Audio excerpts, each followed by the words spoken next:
Hello అండి. Evening స్నాక్‌కి చాలా పర్ఫెక్ట్‌గా ఉండే పునుగులు, అవి కూడా సగ్గుబియ్యంతో నేను ఎలా చేసుకుంటానో ఈ వీడియోలో మీకు చూపిస్తున్నాను. ముందుగా వీడియో మొత్తం చూసి నచ్చితే లైక్ చేయండి. తప్పకుండా సబ్స్క్రైబ్ చేయండి మర్చిపోకుండా. ఇప్పుడు పునుగుల కోసం 1 కప్పు సగ్గుబియ్యాన్ని 2 సార్లు నీటిలో బాగా కడిగి, ఈ 1 కప్పు సగ్గుబియ్యాన్ని 1.5 కప్పు మజ్జిగలో 4, 5 గంటలు నానబెట్టాలి.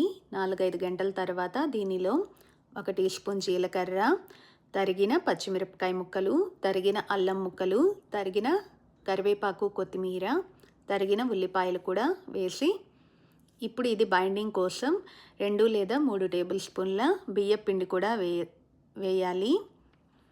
పునుగులు నూనె ఎక్కువ పీల్చకుండా ఉండాలంటే 1 టేబుల్ స్పూన్ గోధుమ పిండి కానీ మైదా పిండి కానీ కూడా వేసి, తగినంత ఉప్పు వేసి మొత్తం బాగా కలిపి, బాగా వేడి అయిన నూనెలో ఇలా చిన్న చిన్న పునుగుల్లాగా వేసుకొని ఎర్రగా కాలేంత వరకు ఉంచుకుంటే పునుగులు రెడీ అండి.